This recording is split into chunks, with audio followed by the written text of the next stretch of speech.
Hello everyone, welcome to my YouTube channel VMC physics. आज का class शुरू करने से पहले दो पंक्ति से शुरू करना चाहते हैं। जिंदगी जीना आसान नहीं होता, बिना संघर्ष कोई महान नहीं होता। जब तक ना पड़े हथौड़े की चोट, जब तक ना पड़े हथौड़े की चोट, पत्थर भी भगवान नहीं होता। देखिए, आज हम लोग पढ़ेंगे दो लेंसों का संयोजन जब उनके बीच कुछ दूरी हो। अभी तक हम लोग एक लेंस की बात कर रहे थे, लेकिन अब क्या कर रहे हैं कि जब दो लेंस हो और दोनों लेंस के बीच क्या हो, कुछ डिस्टेंस हो, दूरी हो, तो उस कंडीशन में क्या होगा, उसका फोकस वो हम लोग निकालेंगे। तो देखिए, यहां से दो लेंस की बात करते हैं, इसको ध्यान से गौर से देखिएगा।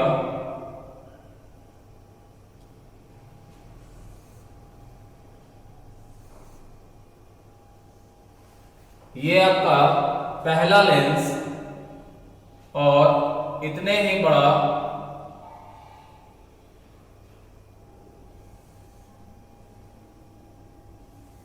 ये एक दूसरा लेंस है और दोनों लेंस का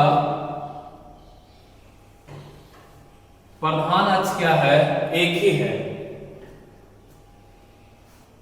लेंस को हम लोग बोल देते हैं एक L1 लेंस और दूसरा लेंस L2 लेंस। देखिएगा ध्यान से इसमें फिगर कैसे हम लोग ड्रॉ कर रहे हैं। तो देखिए, लेंस से हम लोग बीच से इस तरह से दोनों सतह को अलग कर रहा है।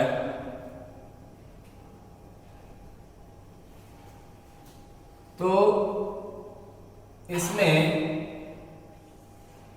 मुख्य अक्ष के समानांतर एक प्रकाश की किरण जाती है। तो जैसे ही पहले लेंस L1 लेंस पर आपतित होगी तो इससे क्या हो जाएगा, अपवर्तन। तो इस लेंस के कारण इसका कहीं फोकस होगा तो इसके फोकस पर आकर मिलेगा।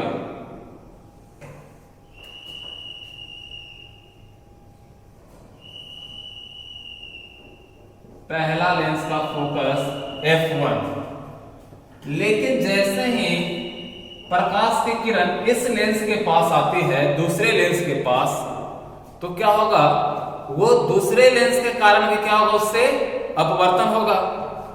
तो ये पहले लेंस के कारण आपका यहाँ F1 बिंदु पर मिला, जबकि दूसरे लेंस इसके बीच में आ गया है, तो इस लेंस के भी द्वारा क्या होगा, अपवर्तन। तो ये कितना हो गया अपवर्तन, F, है ना। पहले लेंस के कारण कौन सा है, F1, दूसरे लेंस के कारण क्या नाम दिए हैं, F। और क्या है, अगर ये लेंस नहीं रहता तो ये प्रकाश की किरणें क्या होती है, आपको सीधे चले जाती। तो हम लोग क्या करेंगे, कुछ नाम दे देते हैं इस ऑप्टिकल सेंटर को O1 और इसका नाम O2 और प्रकाश का किरण का नाम A और यहां क्या दे देते हैं, B, इस पॉइंट को। और इस पॉइंट का नाम दे देते हैं हम लोग C।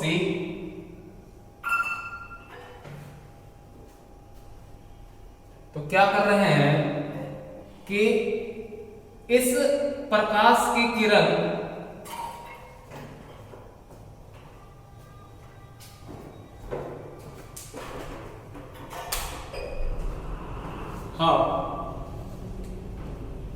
इस प्रकाश की किरण C F को पीछे की ओर बढ़ाया जाता है, पीछे की ओर बढ़ाया जाता है। तो देखो, एक बिंदु पर मिलता है, इस बिंदु का नाम हम लोग दे देते हैं L और इसे मुख्य अक्ष पर एक लंब डाल देते हैं, कुछ नाम देते हैं O। देखिए, दोनों लेंस के बीच की दूरी क्या मान रहे हैं हम लोग, d।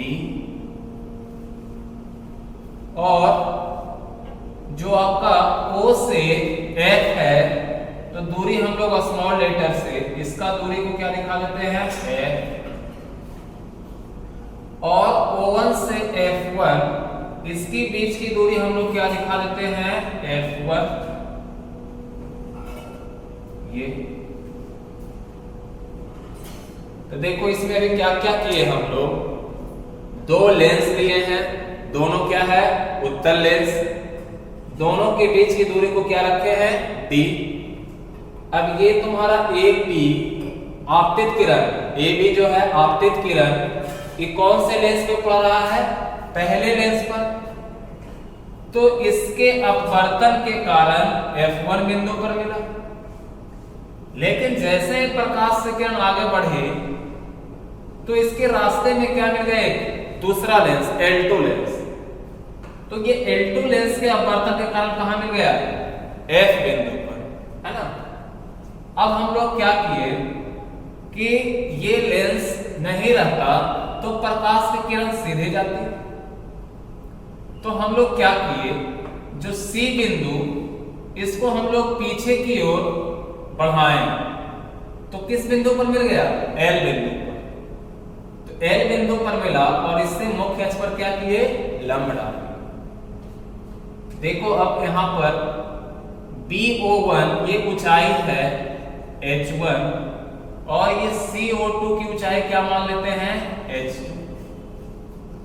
अब देखिए कुछ कोण बन रहा है, इस कोण और ये दोनों कोण, ये कैसा कोण है, एक आंतर कोण। इस कोण का नाम दे देते हैं हम लोग डेल्टा1। तो ये कोण आपका क्या हो जाएगा, डेल्टा। और देखो ये कोण, ये दोनों कैसा कोण है, सम्मुख कोण। इस कोण को हम लोग मान लेते हैं डेल्टा2। तो ये भी क्या हो जाएगा तुम्हारा, डेल्टा2। और यहां भी देखिए कुछ कोण बन रहा है। तो ये कोण और ये कोण दोनों क्या होंगे, बराबर, एक आंतर कोण, इसलिए इसको मान लेते हैं डेल्टा। तो ये भी आपका क्या हो जाएगा, डेल्टा। देखिए कोण को अच्छे से देखिए, पहला ये डेल्टा1, इस कोण का ये भी एकांतर कोण, एकांतर कोण आप लोग पढ़े हैं इस तरह से, ये कोण और ये, तो एकांतर कोण हो गया। और ये कोण सम्मुख कोण डेल्टा, और ये दोनों डेल्टा। तो देखो यहां से अभी हम लोग पढ़े थे पतले लेंस से विचलन, तो उसमें एक फॉर्मूला आया था delta is equal to H/F, ये फॉर्मूला।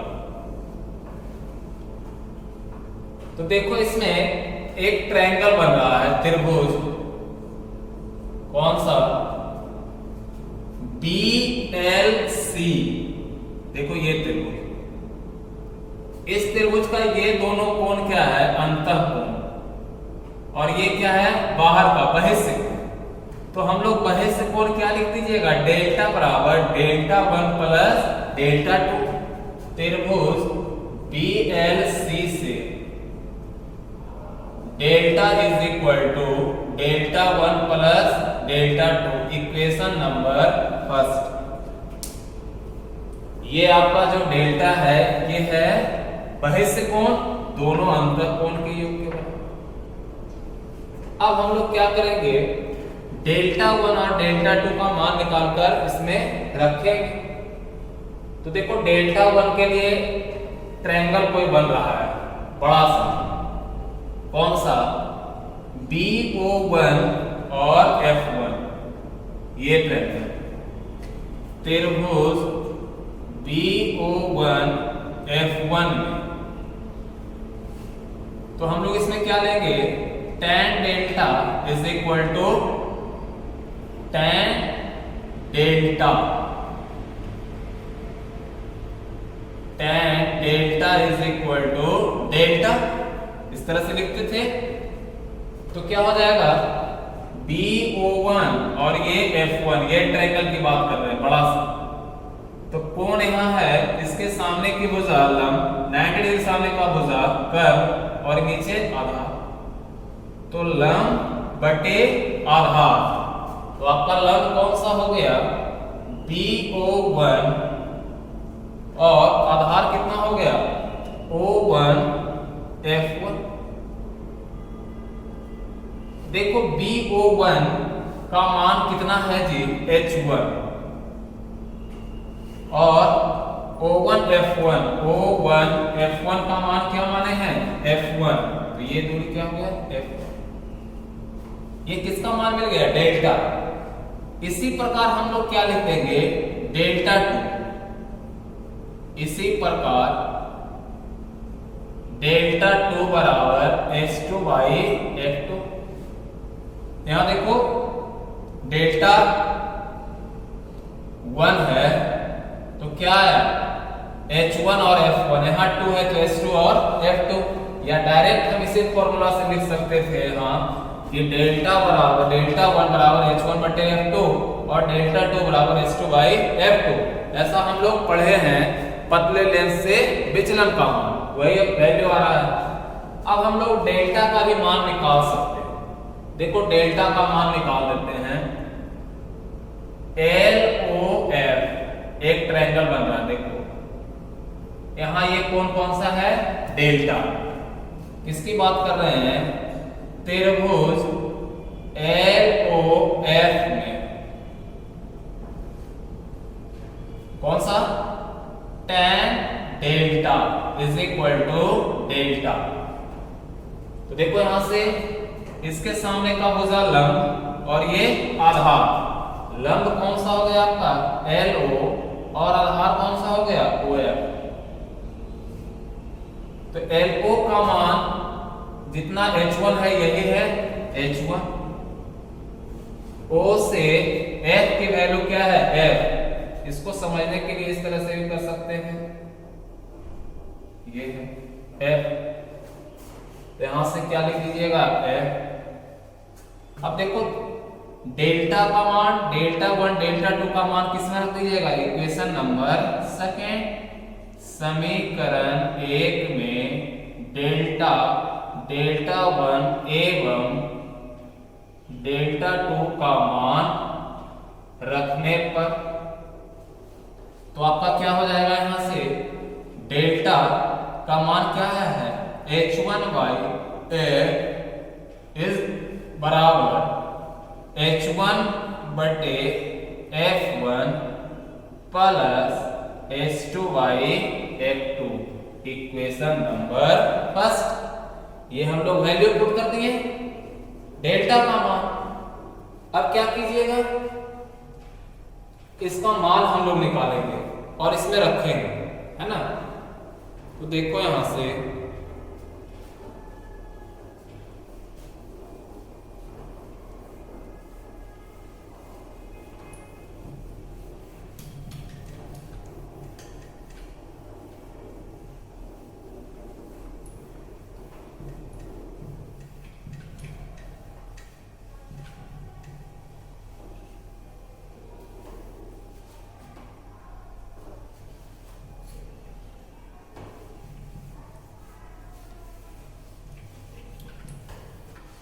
देखिए यहां से हम लोग मान निकालेंगे।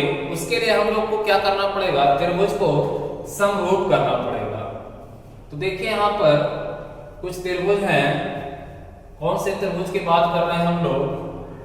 बड़ा सा जो त्रिभुज है BO1 F1 एक ट्रायंगल ये है त्रिभुज BO1 F1 और त्रिभुज देखो यहां से ये CO2 और F1 ये ट्रायंगल छोटा वाला देखो त्रिभुज CO2 F1 त्रिभुज कैसे हैं दोनों समरूप है। तो समरूप में आप लोग जानते हैं कि क्या लिखा जाता है इसमें भुजा का अनुपात।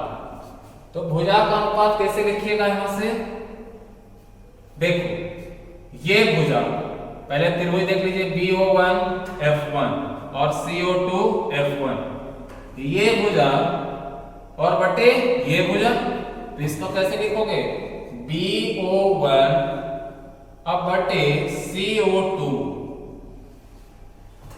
बराबर O1 F1 बटे O2 F1, O1 F1 y O2 F1, ये हो जाएगा।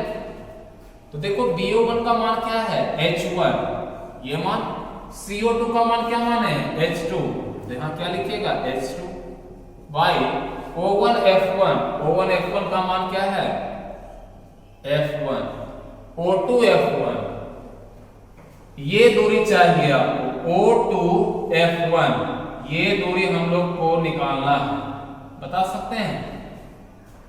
ये दूरी हम लोग को ज्ञात नहीं है, तो कैसे निकालिएगा? देखो इतना दूरी क्या है, ये आपका F और ये दूरी क्या है D, है ना? तो कैसे निकालोगे? हम लोग को ये दूरी बचा वाला चाहिए, कितना का मान है O2 F1, ये दूरी चाहिए O2 F1, ये दूरी आपको चाहिए, ये वाला। तो हम लोग क्या करते हैं, यहां से टोटल डिस्टेंस में ये डिस्टेंस माइनस कर देते हैं तो निकल जाएगा। तो कैसे निकलेगा, F1 ये है और D ये है, तो बचा हुआ ये दूरी कितना हो जाएगा, ये F1 माइनस D, ये वाला। तो ये वैल्यू यहां रख दीजिएगा F1 माइनस D। तो देखो यहां से क्या हो जाएगा, क्रॉस मल्टीप्लीकेशन करो, H2F1 is equal to H1 into F1 minus D। तो यहां से H2 बराबर क्या लिखोगे, H2 बराबर H1 into F1 minus D अब बटे F1। ये किसका मान मिल गया, H2 का। इसी का मान किस में रख दीजिएगा, समीकरण 1, H2 का मान समीकरण 1 में रखने पर तो क्या हो जाएगा आपका, समीकरण 1 क्या है आपका, यहां से H1 बटे F is equal to H1 बटे F1 प्लस H2 बटे F2। तो H2 के जगह पर ये वैल्यू रखना है, तो क्या हो जाएगा H1 into F1 minus D अब बटे एक वैल्यू ये F1 है और एक इंटू F2 हो जाएगा, क्योंकि आपके इक्वेशन में क्या है F2, तो F1 इंटू क्या हो गया F2 हो गया। अब यहां से क्या करोगे, सेपरेट H1 कॉमन ले लीजिए और दोनों को कैंसिल कर दीजिए। देखो यहां से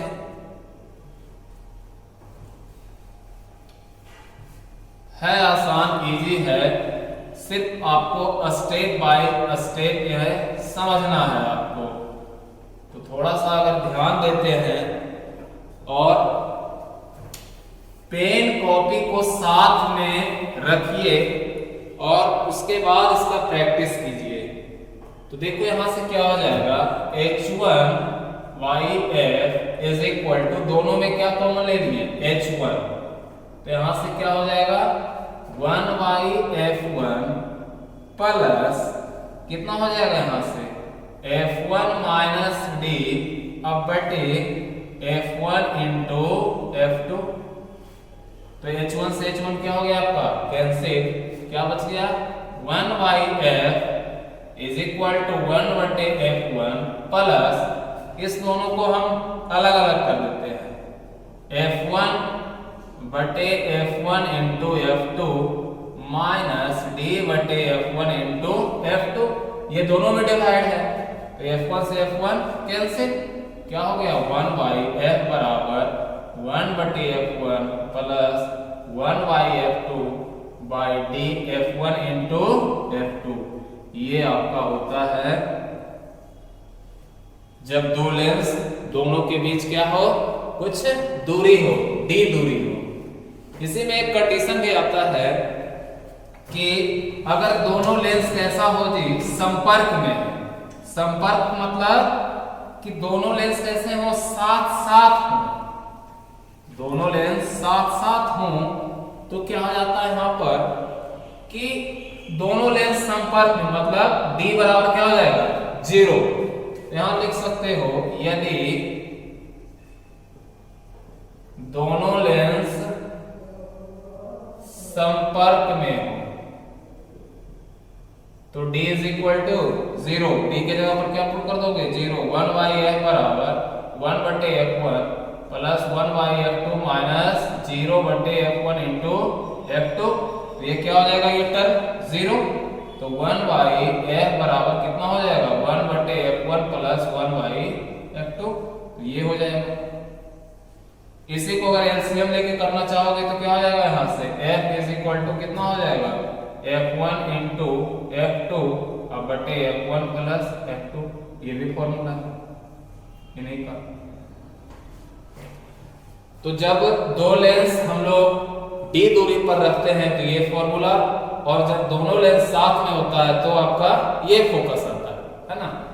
देखो इस डेरिवेशन पार्ट में पहले आप फिगर का प्रैक्टिस करें, उसके बाद डेरिवेटिव पार्ट कीजिए। Derivative part